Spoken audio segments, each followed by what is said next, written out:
හරි ඔන්න 9 පන්තියේ පොඩ්ඩෝන්ගේ පේපරේ සාකච්ඡා කරන යන ගමනේදී ඔන්න අපිට හම්බ වෙනවා පයිතගරස් සම්බන්ධයට අදාළ ගානක්. දැන් මම දන්නවා ඔයා මේක ලස්සනට BC වල දිග හොයාගෙන බලාගෙන තමයි ඉන්නේ සර් හදනක. දැන් මට ඕනේ හැබැයි ඒක නෙමෙයි. අපි පයිතගරස් සම්බන්ධයට අදාළව කතා කරගෙන යනකොට මේ පයිතගරස් සම්බන්ධයෙන් ඇත්තටම කියන්නේ මොකක්ද කියලා ආය සුපිරි පැහැදිලි කිරීමක් කරගන්න ඕනේ. ඔයාගේ ආය ඔළුව රිෆ්‍රෙෂ් කරගන්න. දැන් එහෙනම් පුතේ ඔන්න තියෙනවා ඍජුකෝණී ත්‍රිකෝණයක්. අපි දන්නවා පයිතගරස් සම්බන්ධයේ දාන්න පුළුවන් මොනවටද ඍජුකෝණී ත්‍රිකෝණ වලට. පයිතගරස් සම්බන්ධයේදී පුතේ මොන වගේ කතාවක්ද කියන්නේ? මම දන්නවා දැන් ඔයා මේක හැදුවේ මෙන්න මේ AB පාදයේ වර්ගය AC පාදයේ වර්ගය කියන දෙන්නගෙම එකතුව සමාන වෙනවා මෙන්න මේ BC කියන කර්ණයේ වර්ගයට. ඒක තමයි කතාව. දැන් එතකොට පයිතගරස් කියනවා හරි ලස්සනට මේක පැහැදිලි කරනවා. මම ඔන්න ලස්සනට ආයෙ පාරක් අපි මේක පැහැදිලි කරගන්න යන්නේ. ඔයත් එක්ක ඔන්න පුතේ හොඳට ඔළුවට දාගන්න ඕනේ. හරි දැන් එතකොට පයිතගරස් කියනවා මෙන්න මෙහෙම කතාවක්. ඍජුකෝණී ත්‍රිකෝණයක පාදයක් දැන් මේ AB පාදය ගමුකෝ. මෙන්න මේ AB පාදය එක පාදයක් වෙච්ච සමචතුරස්‍රයක වර්ගඵලය. කියන්නේ මෙන්න මම AB පාදය මුල් කරගෙන එක පාදයක් වෙච්ච ඔන්න සමචතුරස්‍රයක් අද ගන්නවා. පොඩ්ඩක් ත්‍රිකෝණාශ්‍රයක් වගේ වුණාට දරුවෝ මේක සමචතුරස්‍රයක් කියලා හිතමු දැන් එතකොට ඔයා දන්නවා මේක සෙන්ටිමීටර් 4යි කියන්නේ. හොදාකාරවම මේකත් සෙන්ටිමීටර් කීයක් වෙනවද?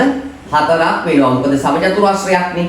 ඒ වගේම මෙන්න මේ AC පාදය මුල් කරගෙන හැදෙන සමචතුරස්‍රයක්. ඔන්න මම අඳිනවා AC පාදයේ මුල් කරගෙන හැදෙන සමචතුරස්‍රයක්. ඔන්න අපි මෙතන ඉඳලා ඇදගමු.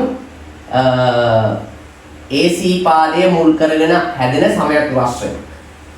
ඔන්න ඇදගත්තා. මේකෙත් පොඩි වෙනස්කම් තියෙනවා පුතේ. ඔන්න ඔයා සමචතුරස්‍රයක් කියලා හිතන්න ඕනි එතකොට අපි දන්නවා මෙයා 3 cm කියලා කියන්නේ.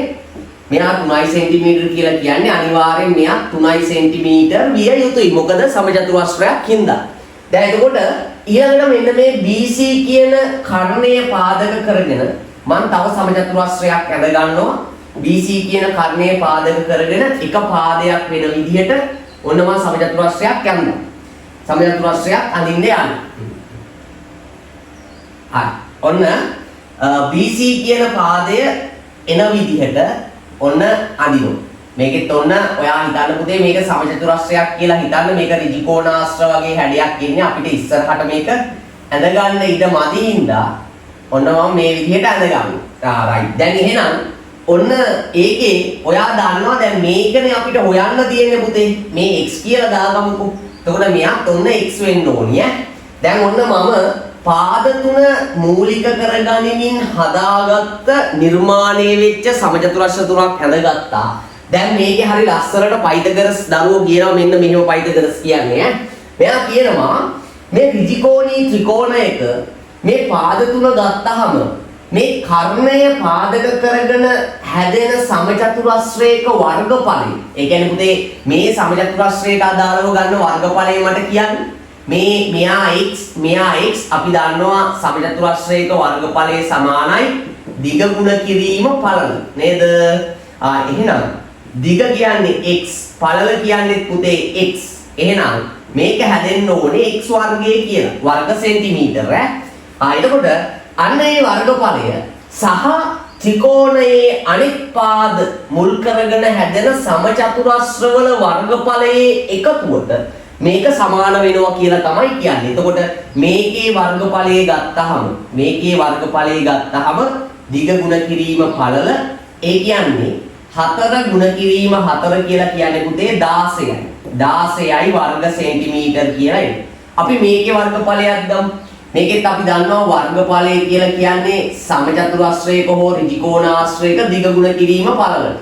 එහෙනම් ඔන්න දිගත් 3 cm පළලත් 3 cm එහෙනම් 9යි වර්ග සෙන්ටිමීටර්.